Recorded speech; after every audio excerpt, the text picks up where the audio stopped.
Hello friends, welcome to my channel.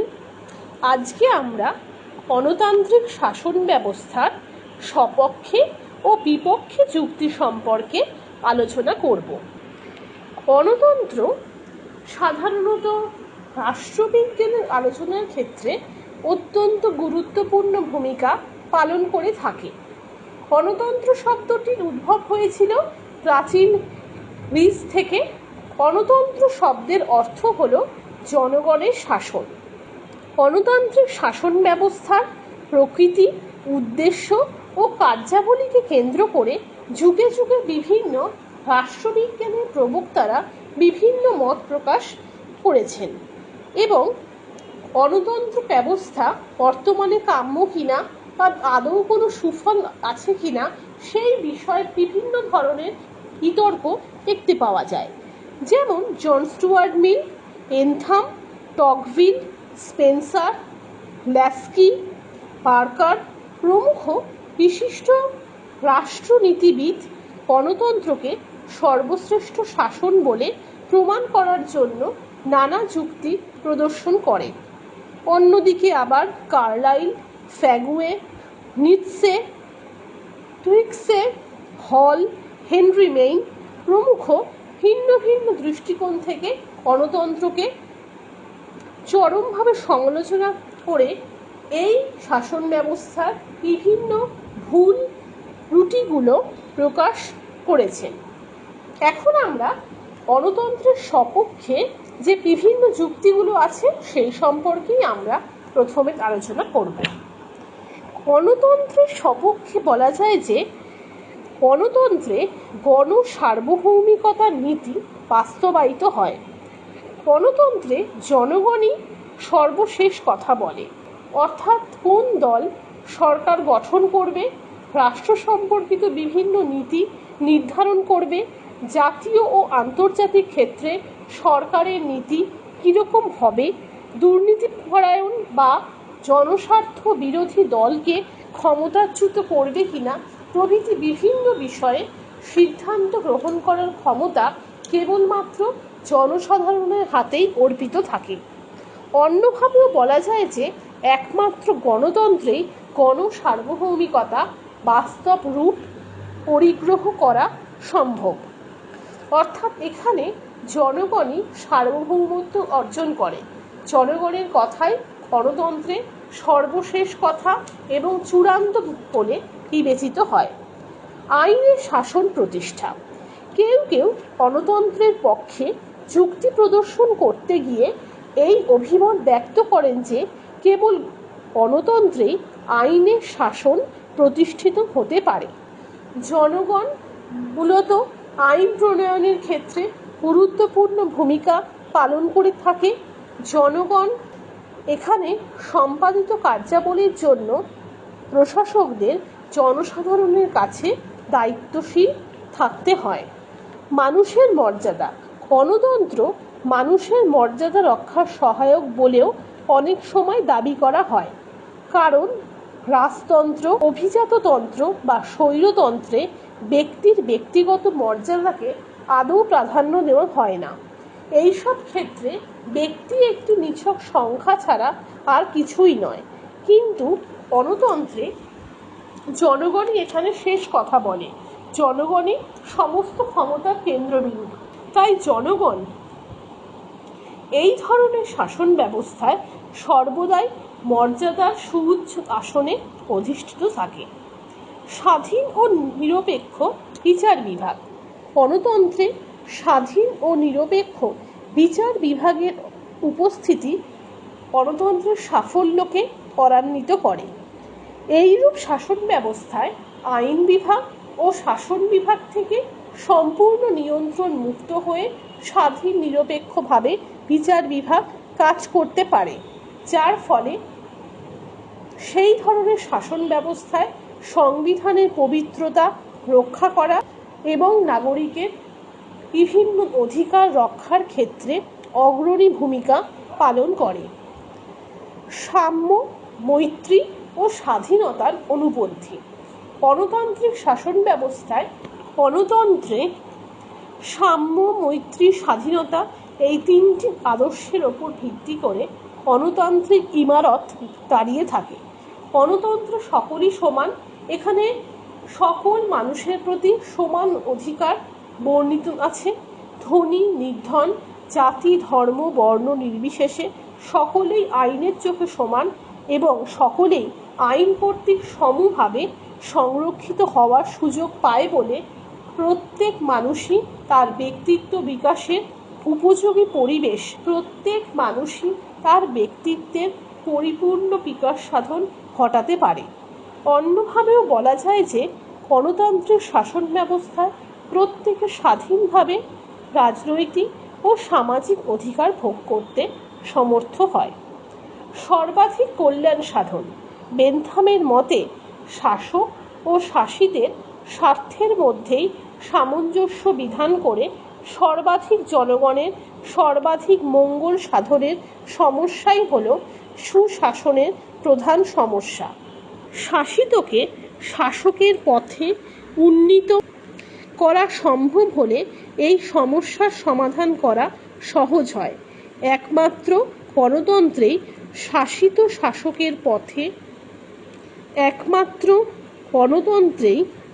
শাসিত শাসকের পদে অধিষ্ঠিত হতে পারে এবং সর্বাধিক জনকল্যাণ সাধিত হতে পারে। তাই জেমস মিল গণতান্ত্রিক শাসন ব্যবস্থাকে আধুনিক কালের সর্বশ্রেষ্ঠ আবিষ্কার বলে অভিহিত করেছেন। ব্যক্তিত্বের বিকাশ সাধন। ব্যক্তিত্বের বিকাশ সাধনের জন্য প্রয়োজন হয় আত্মশাসন। জন স্টুয়ার্ট মিলের মতে কেবল সুশাসনই সরকারের একমাত্র উদ্দেশ্য নয়, জনগণের যাতে ব্যক্তিত্বের সর্বাধিক বিকাশ সাধন হতে পারে এমন পরিবেশ প্রদান করাও কর্তব্য। গণতান্ত্রিক শাসন ব্যবস্থায় জনগণ শাসন কার্য পরিচালনায় অংশগ্রহণের সুযোগ পায় বলে একদিকে যেমন তাদের বুদ্ধিবৃত্তির বিকাশ ঘটে, অন্যদিকে তাদের মধ্যে আত্মশাসন ও আত্মপ্রত্যয় বোধ জাগ্রত হয়। সংক্ষেপে বলা যায় যে গণতন্ত্রে আত্মশাসনের মাধ্যমে ব্যক্তিত্বের বিকাশ ও মানসিক উৎকর্ষ সাধিত হয়। ন্যায় ও সত্যের প্রতিষ্ঠা। বার্কারের মতে গণতন্ত্রে ন্যায় ও সত্যের প্রতিষ্ঠা সম্ভব। রাজনৈতিক সত্যের উপলব্ধির জন্য পারস্পরিক আলাপ আলোচনা এবং ভাব বিনিময় প্রয়োজন হয়। একমাত্র গণতন্ত্রেই তা সম্ভবপর হয়। তাই গণতন্ত্রকে পারস্পরিক আলাপ আলোচনার ওপর প্রতিষ্ঠিত শাসন ব্যবস্থা বলে অভিহিত করা হয়। রাজনৈতিক চেতনা বৃদ্ধি। গণতান্ত্রিক শাসন ব্যবস্থায় ধনী দরিদ্র, অভিজাত অভাজন, স্ত্রী পুরুষ নির্বিশেষে প্রত্যেক প্রাপ্তবয়স্ক ব্যক্তি ভোট দানের উপযোগী এবং সাধারণত দেখা যায় এরা প্রত্যক্ষ এবং পরোক্ষভাবে রাজনৈতিক শাসন কার্যে অংশগ্রহণ করতে পারে। তাছাড়া নির্বাচনের সময় সমকালীন সমস্যাগুলি সম্পর্কে রাজনৈতিক আলাপ আলোচনার ফলে তারা রাজনৈতিক শিক্ষায় শিক্ষিত হয়ে ওঠে। তাদের রাজনৈতিক চেতনা বৃদ্ধির সঙ্গে সঙ্গে মানসিক এবং চারিত্রিক উন্নতি সাধনও সম্ভবপর হয়। দেশপ্রেমের উন্মেষ। অনেকের মতে একমাত্র গণতন্ত্রেই জনগণের মধ্যে এসব প্রেম জাগ্রত হতে পারে।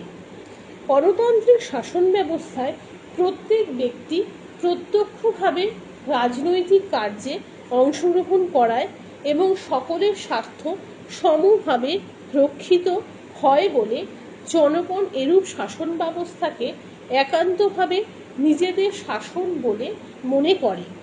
ফলে তাদের মধ্যে দেশপ্রেম জাগ্রত হয়। এসব প্রেম জাতীয় স্বার্থের সংকীর্ণ বেড়াজাল অতিক্রম করে আন্তর্জাতিক ক্ষেত্রে বিস্তার লাভ করে এবং এর ফলে আন্তর্জাতিকতাবাদের জন্ম নেয়, যা যুদ্ধের সম্ভাবনাকে বিদূরিত করে বিশ্বব্যাপী স্থায়ী শান্তি ও সৌভ্রাতৃত্বের স্বপ্নকে সার্থক করে তুলতে পারে। স্বৈরাচারিতা রোধ। গণতন্ত্র মানেই হচ্ছে জনগণের শাসন, কিন্তু স্বৈরতন্ত্রের অর্থ হচ্ছে সেই সময় রাষ্ট্রের শাসন ব্যবস্থা সাধারণত একটি হাতেই ন্যস্ত থাকে। গণতন্ত্র জনমত পরিচালিত শাসন ব্যবস্থা বলে সরকার জনমতের ভয়ে সাধারণত স্বৈরাচারী হতে পারে না, কারণ ক্ষমতাশীল দল বা গোষ্ঠী ভালোভাবেই জানে যে জনগণের স্বার্থ বিরোধী যদি কোনো নিয়ম প্রণয়ন করা হয় তাহলে পরবর্তী নির্বাচনে তাদের জয়লাভের কোনো রকম সম্ভাবনাই থাকে না। তাই বর্তমানে বহু গণতান্ত্রিক রাষ্ট্রে প্রত্যক্ষ গণতান্ত্রিক নিয়ন্ত্রণের মাধ্যমে সরকারকে সংযত রাখার ব্যবস্থা করা হয়েছে। স্থায়িত্ব। অনেকের মতে গণতন্ত্রের সবচেয়ে বড় গুণ হল স্থায়িত্ব। জনগণের সম্মতির ওপর এই শাসন ব্যবস্থা প্রতিষ্ঠিত হয় বলে এর স্থায়িত্ব থাকে এবং সরকারের প্রতি জনগণের অকুণ্ঠ সমর্থন এবং সহযোগিতা থাকে। এর ফলে এরকম শাসন ব্যবস্থা যথেষ্ট পরিমাণে স্থায়িত্ব লাভ করতে সমর্থ হয়। বিপ্লবের সম্ভাবনা কম। জনগণের হাতে সরকার পরিবর্তনের ক্ষমতা থাকায় কোনো গণতান্ত্রিক সরকার জনস্বার্থ বিরোধী কোনো কাজ করলে পরবর্তী নির্বাচনে সেই সরকারকে জনগণ ক্ষমতাচ্যুত করে নিজেদের পছন্দ মতো সরকার গঠন করতে পারে। এর ফলে জনগণের অসন্তোষ কখনোই পুঞ্জীভূত হয় না। এইভাবে ব্যালটের মাধ্যমে শান্তিপূর্ণভাবে সরকারের পরিবর্তন সম্ভব হয় এবং জনগণের ক্ষোভ পুঞ্জীভূত না হওয়ার ফলে গৃহযুদ্ধ বা কোনো রকম বিপ্লবের সম্ভাবনা একেবারেই থাকে না। গণতান্ত্রিক শাসন ব্যবস্থার পক্ষে নানা রকম যুক্তি বলা হলেও বিরুদ্ধবাদীরা গণতন্ত্রের বিপক্ষে কতগুলো যুক্তি নিয়ে আলোচনা করেছেন। অক্ষম ও অশিক্ষিত শাসন। যে কোনো শাসন ব্যবস্থা নির্ভর করে শাসক বর্গের যোগ্যতা, দক্ষতা, দূরদৃষ্টি এবং বিচক্ষণতার ওপর। গণতান্ত্রিক শাসন ব্যবস্থায় সরকার সংখ্যাগরিষ্ঠ জনগণ কর্তৃক নির্বাচিত হয়, কিন্তু জনগণের সংখ্যাগরিষ্ঠ অংশ সাধারণত অজ্ঞ, অশিক্ষিত ও কুসংস্কারাচ্ছন্ন হয় বলে তাদের নির্বাচিত প্রতিনিধিবর্গ অনুরূপ চরিত্রের হয়। কার্লাইল গণতন্ত্রকে মূর্খদের জন্য, মূর্খদের দ্বারা, মূর্খদের শাসন বলে ব্যঙ্গ করেছেন। নৈতিক অবনতি। গণতান্ত্রিক শাসন ব্যবস্থায় জনগণ অজ্ঞ ও অশিক্ষিত হয় বলে তাদের মধ্যে রাজনৈতিক জ্ঞানের অভাব বিশেষভাবে পরিলক্ষিত হয়। জনগণের অজ্ঞতার সুযোগে কতিপয় স্বার্থপর চতুর প্রতিনিধিরা তাদেরকে বিভ্রান্ত করে শাসন ক্ষমতায় অধিষ্ঠিত হয়। এর ফলে সেই ধরনের সংখ্যাগরিষ্ঠ দল যখন সরকার গঠন করে তখন সেখানে বিভিন্ন নীতি বিগর্হিত কার্যকলাপ লক্ষ্য করা যায়। সমাজের নৈতিকতার মান ক্রমশ নিম্নমুখী হয়। গণতন্ত্র আদর্শ ভ্রষ্ট হয়ে পড়ে। সৎ ও যোগ্য ব্যক্তির স্থান নেই। অনেকের মতে গণতন্ত্রে সৎ ও যোগ্য ব্যক্তিদের কোনো রকম স্থান থাকে না। গণতন্ত্রে সৎ ও যোগ্য ব্যক্তিদের স্থান থাকে না।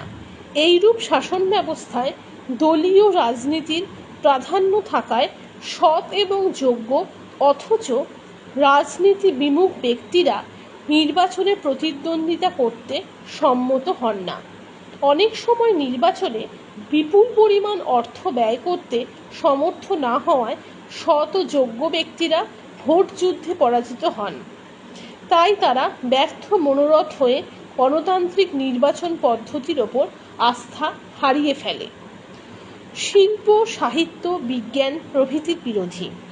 হেনরি মেইন গণতন্ত্রকে শিল্প, সাহিত্য, বিজ্ঞান, চারুকলা প্রভৃতির বিরোধী বলে সমালোচনা করেছেন।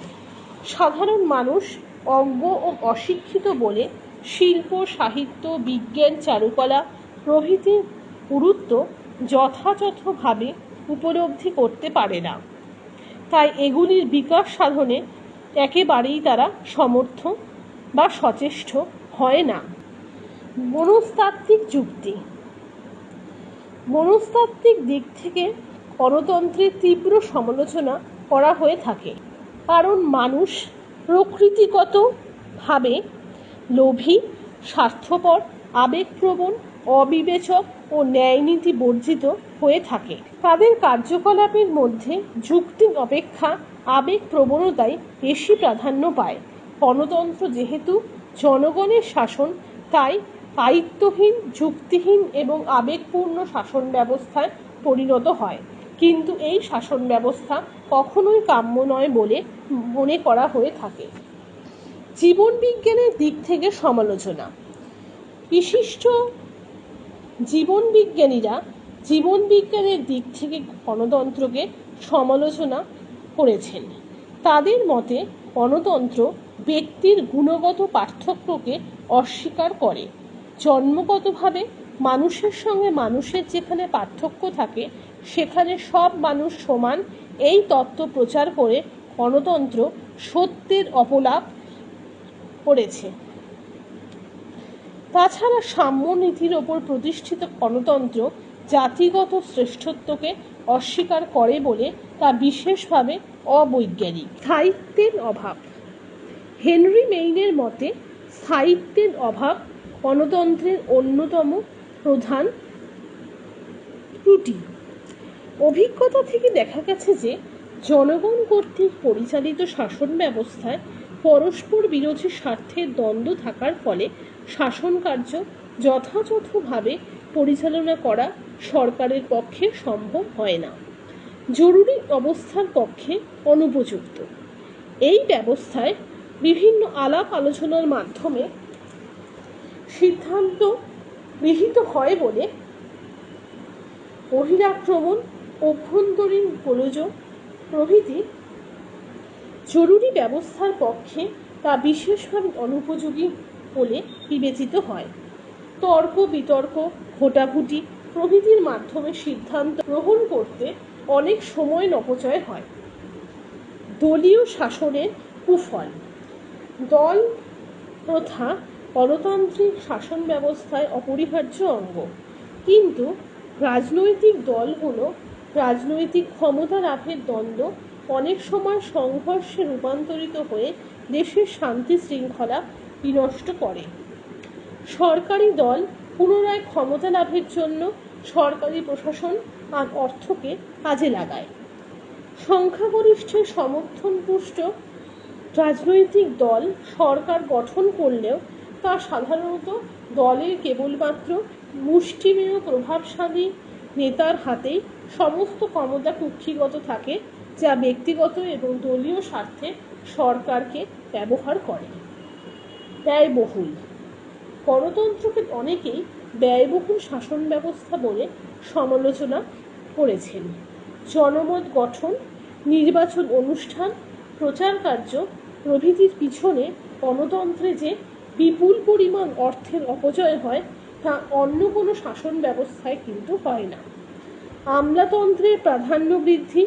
গণতান্ত্রিক শাসন ব্যবস্থায় জনপ্রতিনিধিত্বমূলক সরকার গঠন করলেও শাসন কার্য পরিচালনার জন্য যে বিশেষ জ্ঞানের প্রয়োজন হয় অধিকাংশের ক্ষেত্রে সেই জ্ঞান থাকে না।